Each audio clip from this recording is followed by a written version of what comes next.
From one islander to another, Isle of Wight Radio proudly presents John Hannam Meets. Hi, and welcome to another John Hannam Meets. My guest today is TV, stage and movie actor PHOEBE Thomas. Currently I'm at the Nuffield Theatre, Southampton, where she's starring in Hetty Feather. Here's just a few reminders of some of her past TV series.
Two themes there involved with the life of PHOEBE Thomas. Great to meet you. Oh, lovely to meet you too. I must say I'm at the Nuffield Theatre, Southampton, which is one of my favourite theatres. They're always very nice here. Oh, they are. And you're here until the 7th of January. We are. We're here for Christmas. Hetty Feather.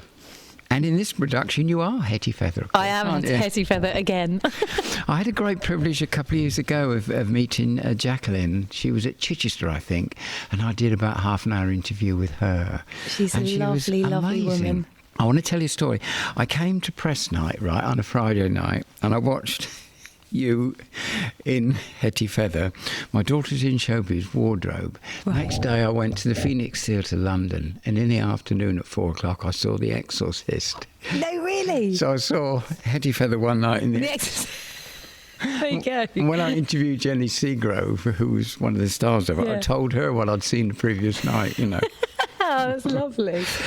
Very demanding, isn't it, for you, this particular role? Because it is a demanding role, very physical role. It's a very physical role. And I think, actually, you mentioning Jacqueline there, I think one of the most demanding things about playing Hetty, or when I found out I got the part of Hetty, is how do you bring one of Jacqueline's most loved characters to life? Because she's got so many fans, and obviously all of these children that have read her book, they have their own Hetty in their mind. So one of the biggest challenges was bringing Hetty to life in a way that was going to be received well by her fans and her readers, but also Jacqueline herself, you know. But it is very challenging, both playing a child and physically as well, with all the circus and the hoop trapeze and swinging around on silks, and you know, it's a challenging role. But that's why I've done it so many times. It's really rewarding.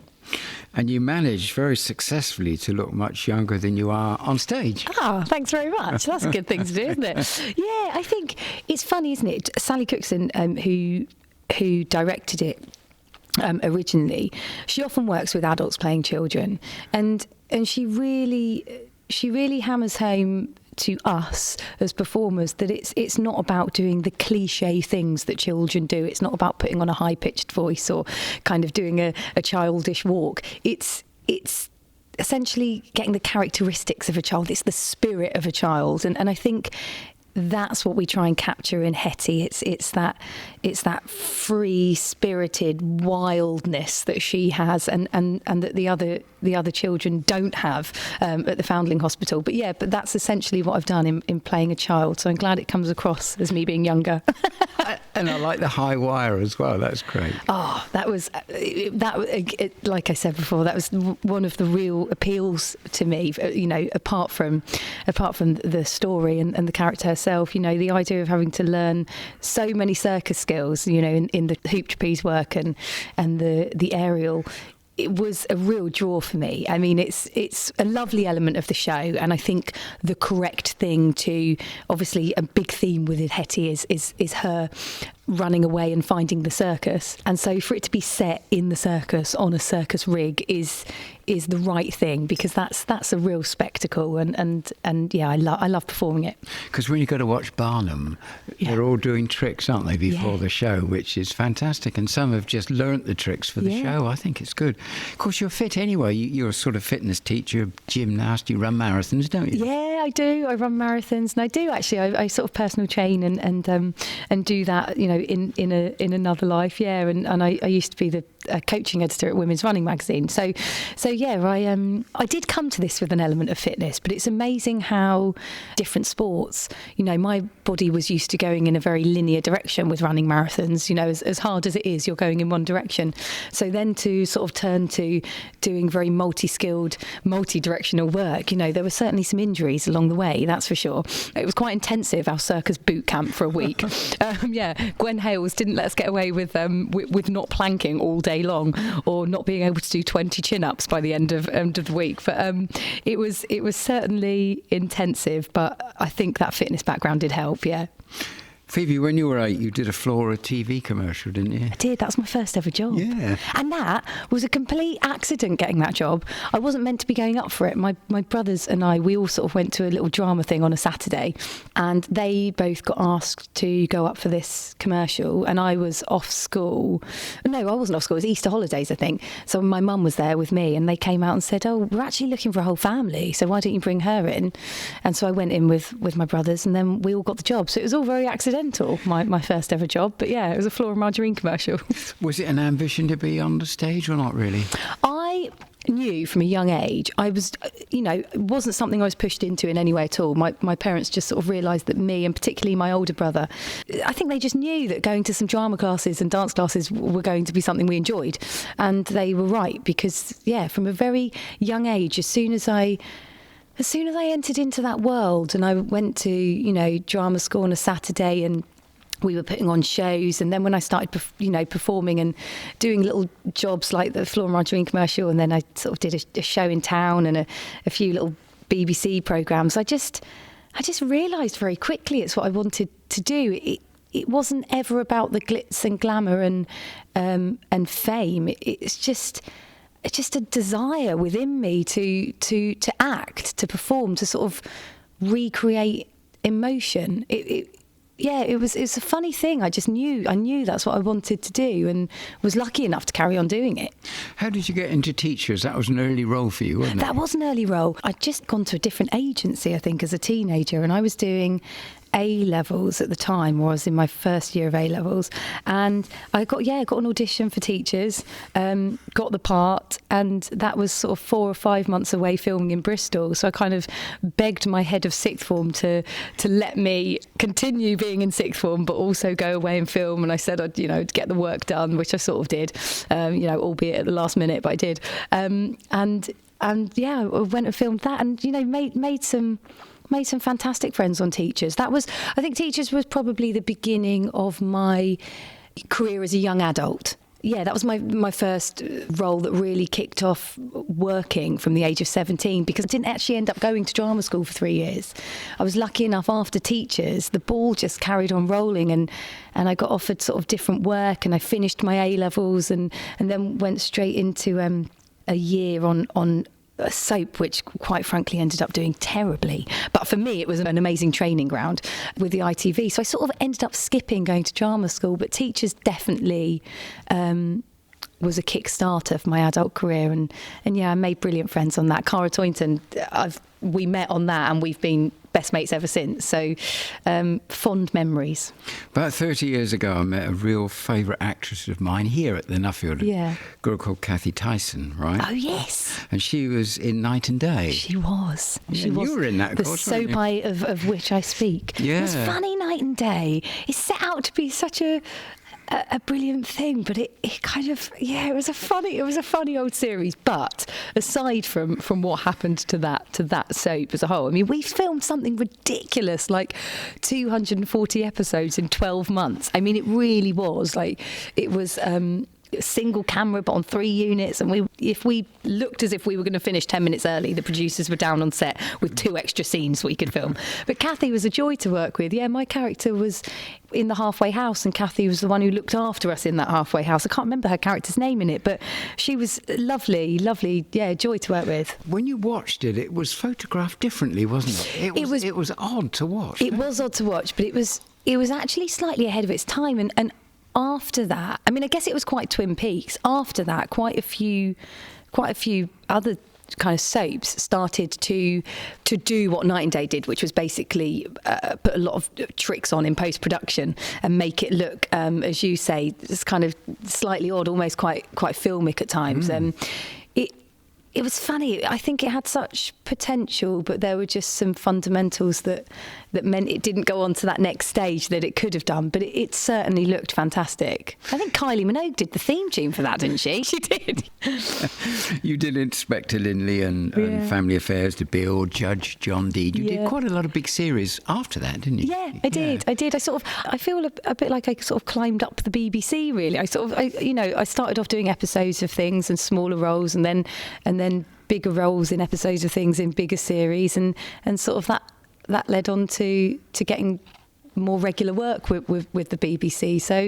So yeah, that was a fantastic few years of really learning your craft, I think.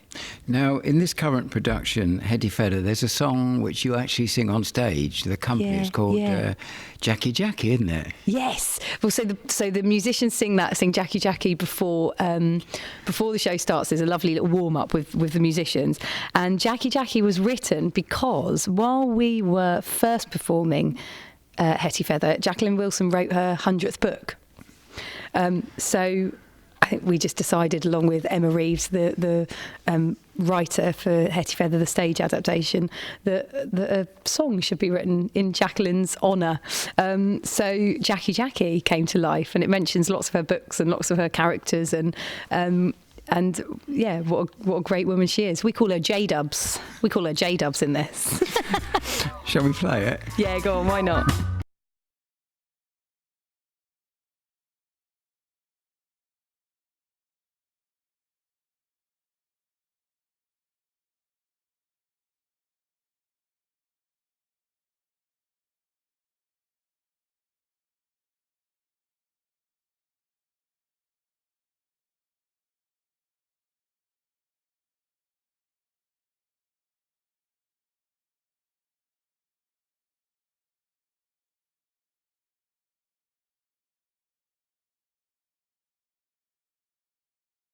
Currently, I'm at the Nuffield, Southampton, with Phoebe Thomas, one of the stars, or starring as Hetty Feather, which is here until January the 7th. I've never ever interviewed Lady Godiva before. There you go. There you go.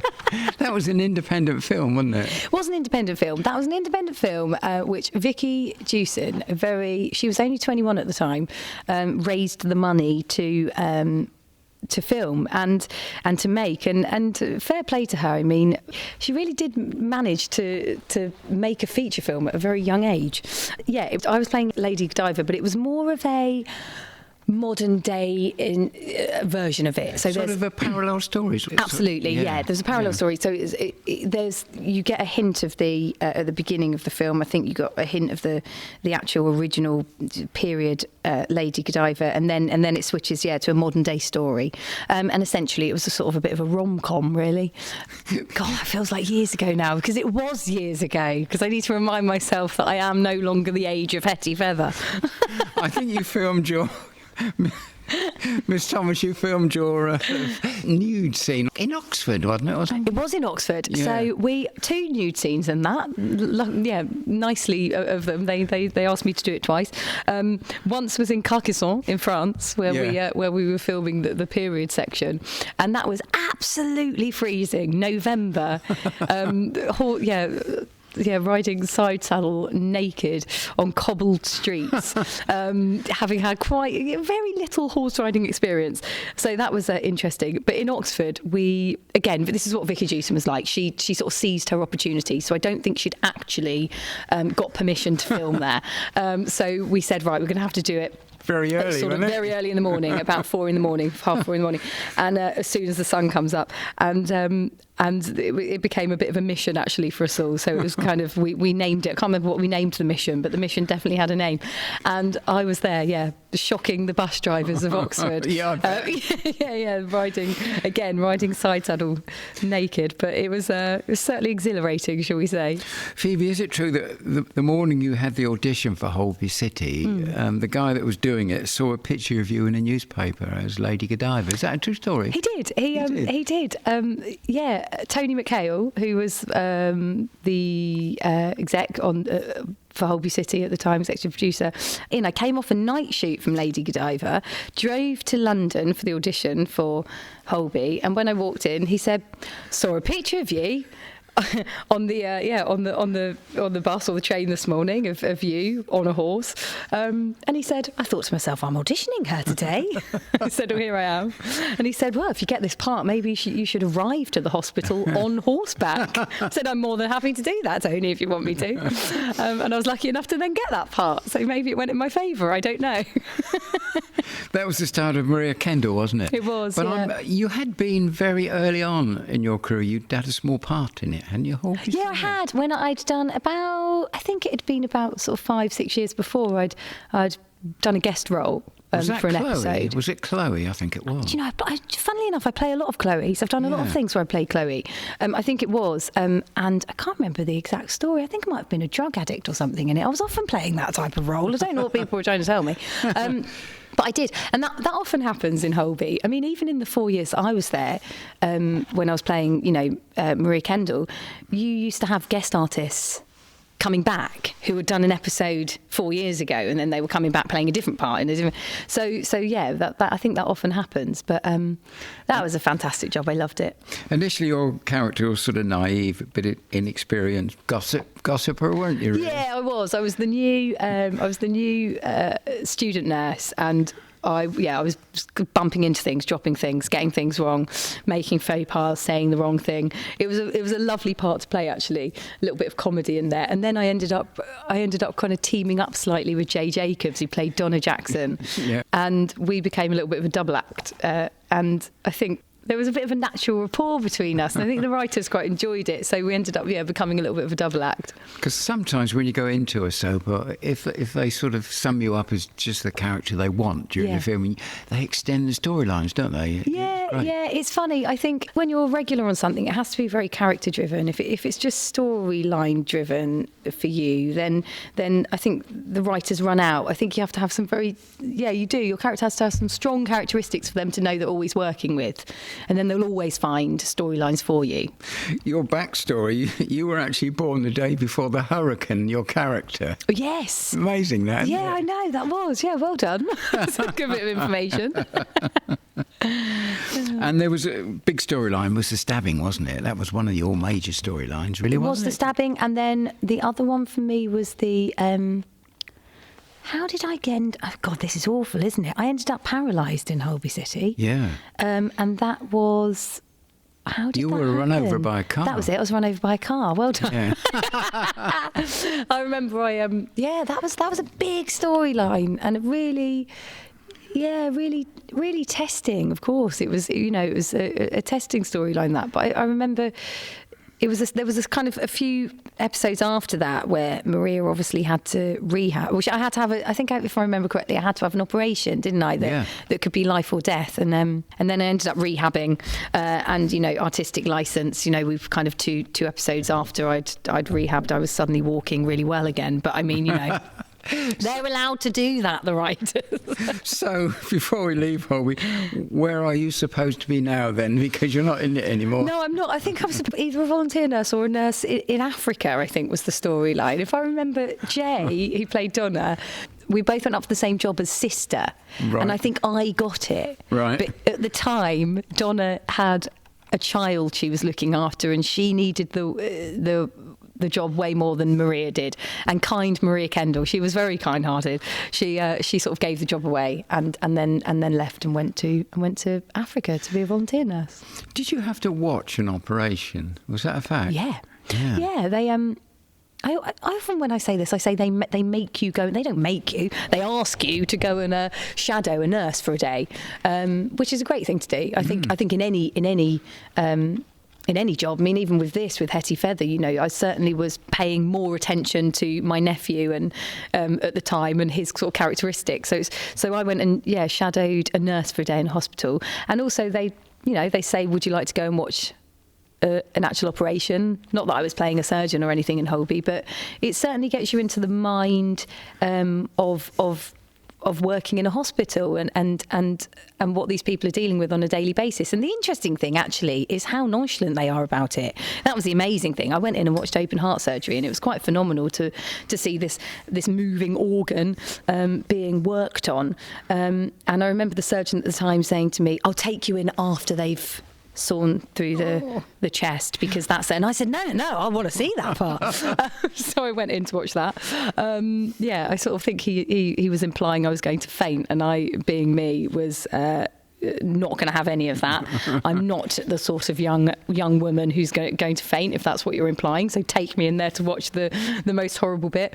And it was amazing. They were listening to Elvis, and sort of, one person came in and said, "Oh, sorry, just had to quickly have a sandwich because I knew it was going to be a long operation." And they're just so nonchalant about it. But of course they are, because it's that's what they do every day. Yes. And so when you then see that on Holby, you almost look at it and think, no, surely not. But yeah, that's what it's like. Since then, you've done some big series. I love Death in Paradise.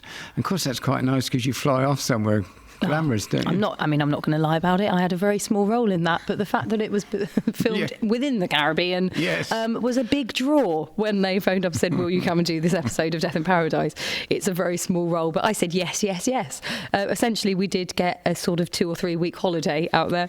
It's fantastic, a great series though. It's got such a following, that series, hasn't it? I mean, how many have they made now? But that was certainly fun. Yeah, that was certainly fun, and that's the wonderful thing about this job.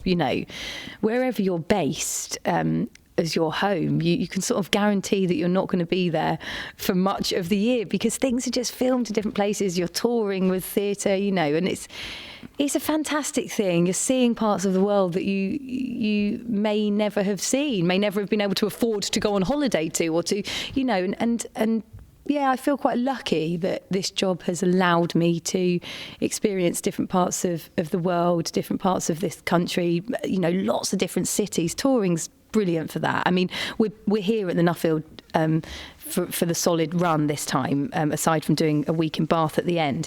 But when you're touring with theatre, it's, you're visiting places you never would visit, and that's a real privilege, and playing in so many different theatres that you'd maybe never get to play in. So, travelling's definitely a lovely side of this world. And Vera, of course, big series with Brenda Blethyn. Yeah, Brenda, she was great fun. She's fantastic. Have you interviewed? Yeah, I have, yeah. She is someone to aspire to. I mean, in terms of her work ethic and her complete lack of "I'm the star." You never had that. She's just so down to earth, and a lovely, brilliant woman, and obviously fantastic actor. She was one of those real gems that you think, I'd aspire to be like you, for sure.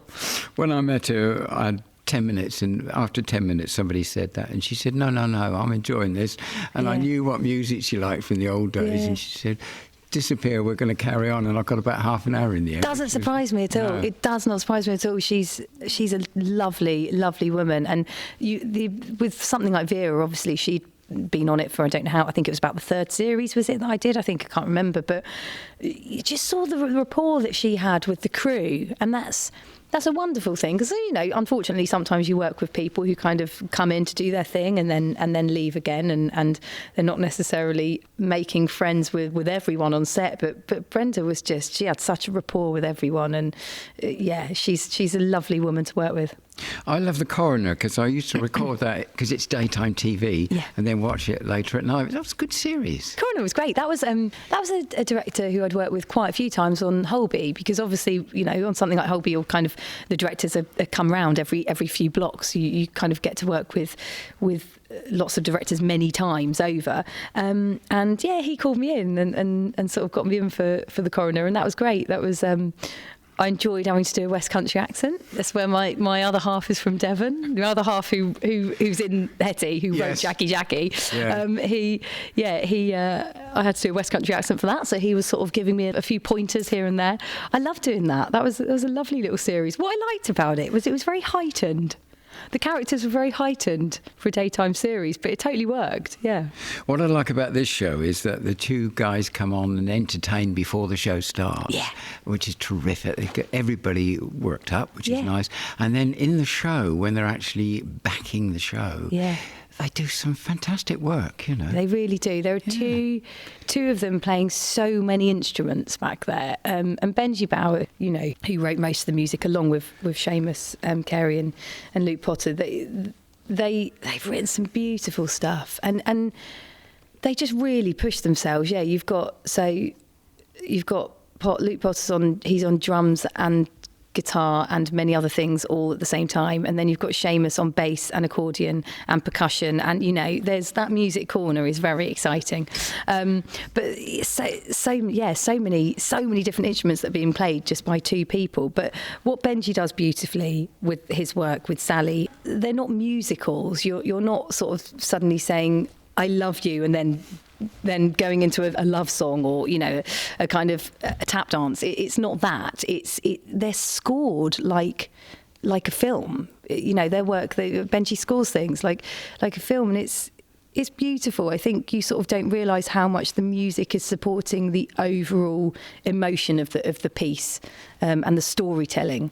So it's certainly exciting over there. We had a girl this morning. A school's trip we're in, about 500 kids, which I love. Oh, their reaction is so fun.